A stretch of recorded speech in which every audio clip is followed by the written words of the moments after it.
안녕하세요. 식어서도 맛있는 커피를 만드는 커피코너 심재열입니다. 지난번에 커피 블렌딩에 대해서 제가 강의를 했는데요.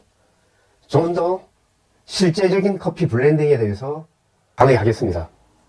커피 블렌딩은 생두를 몇 가지를 로스팅해서 원두로 만들어진 것들 중에 맛을 좀 더 좋게 만들기 위한 방법 중에 하나죠. 커피 블렌딩은 약점을 보완하기 위해서 하는 것이 일반적인데요. 좋게 말해서 맛을 상승시키기 위한 기술이라고들 말합니다. 하지만 섞어서 잘 되면 기술이고 잘못되면은 짬뽕 잡탕이 됩니다. 커피를 단종만 가지고 한 산지, 한 농장에서 난 커피 자체가 맛있고 향이 뛰어난 고급 커피일수록 블렌딩이 필요 없습니다. 하지만 그렇지 않은 대부분의 커피들은 2종, 3종, 5종까지 산지별로 다른 커피, 나라별로 다른 커피를 섞어서 맛을 좀 더 상승시키기 위한 방법들을 시도합니다. 이것을 커피 블렌딩이라고 합니다. 좋은 커피 맛을 내는 커피 블렌딩의 조건들을 살펴보도록 하겠습니다.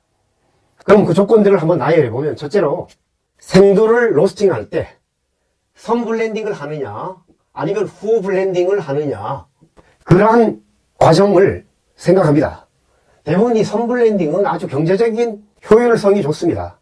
각 나라 또는 농장에 따라 몇 가지 생두를 미리 섞어서 로스팅을 한꺼번에 하면 되니까 공정이 간단합니다.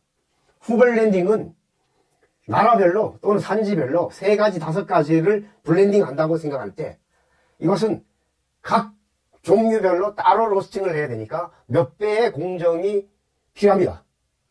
당연히 품질이 선 블렌딩보다는 후 블렌딩이 좋을 수밖에 없습니다. 볶아진 상태에서 더 강하게 볶이거나 탄 커피들은 골라내는 작업도 가능한데, 아니면은 5가지 중에 1가지 망치면 사용하지 않고 폐기시키면 됩니다. 선 블렌딩은 각 커피의 수분, 밀도, 고도에 따른 여러가지 향미 성분이 다른 것들을 함께 전부 섞어서 로스팅하기 때문에 획일적인 맛을 낼 수밖에 없습니다. 일부 콩들은 수분이 적거나 또는 많아서 더 볶아지거나 덜 볶아질 수도 있고, 또 고도에 따라 밀도에 따라서 또 다른 결과가 나올 수 있죠. 두 번째, 경제성을 생각해서 싼 온도를 어느 정도 포함시키느냐가 달려 있습니다. 대체적으로 로부스타, 베트남, 인도네시아, 일부 아프리카 지역에서 아주 저가 커피를 가죽 향미, 타이어 향미, 또 여러가지 향미로 말미암아 대표적으로 쓴 커피가 될 수밖에 없는 가격이 싼 로부스타를 기본으로 어느 정도를 사용하느냐에 따라서 커피의 가격이 결정됩니다. 키로에 2~3천원 하는 커피를 50%, 때로는 7~80% 사용한다면 가격이 쭉 내려가겠죠. 1kg에 10,000원, 20,000원 하는 커피를 쓴다면 가격이 올라가겠죠. 이러한 경제적인 논리로 블렌딩의 재료를 어떤 것을 사용하느냐에 따라서 커피의 블렌딩의 품질이 달라집니다. 세 번째, 커피 로스팅에서 로스팅을 하는 사람에 의해서, 블렌딩을 하는 업체에 의해서 향미가 결정됩니다. 질 낮은 생두를 사용할수록, 아니면은 불량두나 결점두가 포함된 커피를 사용하느냐에 따라서 커피의 향미가 달라지고 탁함도 달라집니다. 이태리 쪽이나 또는 일본 쪽 커피가 바디감이 좋다고 주장을 하는 커피들이 대체적으로 보면은 탁한 커피들입니다. 이러한 두 번째, 경제적으로 싼 로부스타가 많이 들어가거나 또 향미에서 쓴맛이 대표적으로 나는 탁한 커피를 만들어내는 그러한 생두를 사용할 수밖에 없는 커피들은 대부분 강하게 볶을 수밖에 없습니다. 상한 콩, 깨어진 콩, 벌레 먹은 콩, 썩은 것 또는 곰팡이 콩이 하나만이라도 들어가면 불쾌하고 역겹고 아주 쾌쾌한 향미가 날 수밖에 없는 커피들은 강하게 볶아서 태울 수밖에 없습니다. 쓴맛이 대체적인 맛의 성향을 지배하고 있죠. 이러한 어떤 커피들을 바디감이 좋다, 좋은 쓴맛이라고 주장하는 것에 대해서 오랫동안 좋은 쓴맛으로 인식해 왔습니다. 상인들에 의해서, 일부 왜곡된 전문가들에 의해서 이 블렌딩을 대체적으로 이러한 향미의 절대적인 영향으로 이해하게 되었습니다. 네 번째, 커피는 이러한 조건들의 재료에 의해서 로스팅에서 이 블렌딩의 품질이 결정이 됩니다.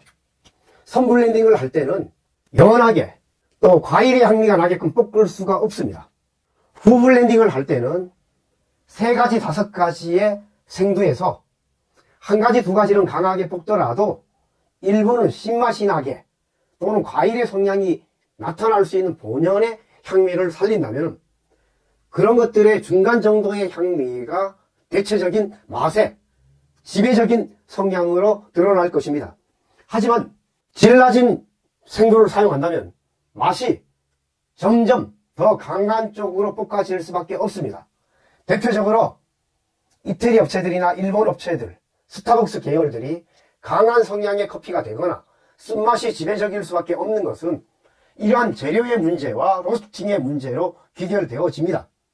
그렇다면 블렌딩은 섞는 기술이라고 주장하는 전문가들은 한 가지밖에 모르는 단편적인 지식에 왜곡된 것들에 빠질 수밖에 없습니다. 블렌딩은 생두의 질과 각 나라의 향미 특성들을 잘 이해하는 것과 로스팅에서 재료 본연의 생두의 성질들을 향미 성분들을 잘 살려야만이 몇 가지 섞어서 그들의 특성들을 다 살릴 수 있습니다. 가격을 낮추기 위해서 또 일부 저질 생두를 많이 섞어서 재생하기 위해서 블렌딩이라는 기법을 사용한다면 과일의 향미가 사라진, 때로는 과일의 향미가 일부 섞여 있는 탁하고 강하고 쓴 커피로 나타날 수밖에 없는 것입니다. 자, 그러면 품질의 향상을 위한 그런 블렌딩의 본연의 조건들을 지키려면 어떠한 것들이 되어야 하는가 한번 살펴보도록 하겠습니다. 블렌딩을 원래의 의도대로 하나 더하기 둘은 2개, 하나 둘 셋 더하기 넷은 4개의 맛이 다 드러나야 하는 그런 품질이 가능하려면 어떤 블렌딩을 해야 할 것인가? 이것은 참 어려운 일입니다. 하지만은 전문가들이 쉬운 일만 하고 돈 되는 일만 한다면 이것은 전문가가 아니고 사기성의 장사치밖에 될 수 없습니다. 저는 맛과 건강, 이것은 커피에 기본적으로 아주 밀접한 관계를 맺고 있는 중요한 요소라고 생각합니다. 커피 블렌딩도 있어서 품질을 향상시키려면 하나 더하기 하나는 2분의 1이 된다든가 또는 하나 더하기 하나가 뭉쳐져서 이 맛도 저 맛도 아닌 하나로 둥그러진 그런 맛이 난다면 그것은 블렌딩의 실패입니다. 하나 더하기 하나, 2개의 성향들이 드러나야 되죠. 하나 더하기 3개, 4개의 성향이 드러나야 합니다. 자, 그러면 그러한 블렌딩을 하기 위해서는 첫째, 생두의 품질을 알아야 합니다. 저산지 800m 이하, 베트남, 인도네시아 저산지, 인도 일부 지역, 아프리카 지역에서 나는 이 로부스타는 거의 가죽의 향미나 타이어의 향미가 나고 이상한 향미로 말미암아 강하게 볶을 수밖에 없는 커피라면 이러한 것들을 쓰는 이태리 업체들이나 또는 다국적 기업들이나 많은 상업적인 우리 대기업들에서 사용하는 이러한 생두는 탁할 수밖에 없고 이상한 향미를 태울 수밖에 없다면 생두가 벌써 질이 낮은 그러한 것이라고 알아야 합니다. 아라비카 종에서도 고산지로 갈수록 좋은 신맛과 과일의 향미가 나는 생두를 사용하는지 아니면은 저산지에 불쾌한 향미, 불향두들이 많이 섞여 있어서 연하게 볶으면 과일의 향미가 나는 것이 아니라 역겹고 불쾌한 향미가 나서 점점 더 강하게 볶아서 태울 수밖에 없는, 쓴맛이 날 수밖에 없는 생두를 사용한다면 이것은 블렌딩의 기본적인 전제 조건에서 벌써 망가진 커피가 되는 것입니다. 두 번째, 블렌딩은 어떤 블렌딩을 만들어낼 것인지 먼저 로스터가 또 블렌딩을 하는 커피 전문가가 생각을 하고 블렌딩을 해야 합니다. 예를 들어서 자메이카 블루마운틴처럼 신맛과 과일의 향미와 단맛과 풍부한 맛들의 어우러지는 밸런스가 잘 맞는 생두라면 블렌딩을 할 필요가 없습니다.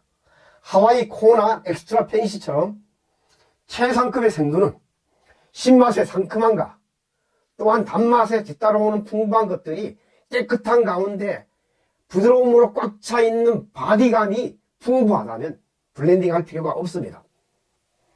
그렇지 않은 커피들의 조합 가운데 그나마 조금 더 맛을 향상시키기 위한 과정으로 블렌딩을 한다면, 예를 들어서 하와이 코나 30%, 에티오피아 30%, 그리고 브라질산 40%, 이런 식으로 커피를 섞는다면 그 맛의 성향들이 코나는 많이 손해를 보겠죠. 에티오피아나 케냐의 것들도 예를 들어서 고급 콩들인가 아니면 저급 콩들인가에 따라서 달라집니다. 이 맛의 평균이 이루어지는 것들이 어느 정도 기준으로 해야 할 것인가를 생각해야 합니다. 그래서 블렌딩에 사용하는 품질의 수준을 결정해야 합니다. 명품 커피 로스팅을 할 것인가? 그럼 당연히 에스베사 게이샤, 이네르토 판테리온 모카, 하와이 코나, 자메이카 블루 마운틴, 이런 것들로 블렌딩을 해야겠죠. 그러면은 이런 것들이 서로 어우러져서 명품 커피 블렌딩이 되는 겁니다. 아니면 스페셜티, 에티오피아 월가 지역 한 2~3% 되는 신맛이 좋고 과일의 향미가 좋은 커피, 케냐 한 2000m 정도 되는 그런 지역에서 나는 커피, 브라질도 최상급의 스페셜티, 이런 것들을 섞는다면은 스페셜티 블렌딩이 되는 겁니다.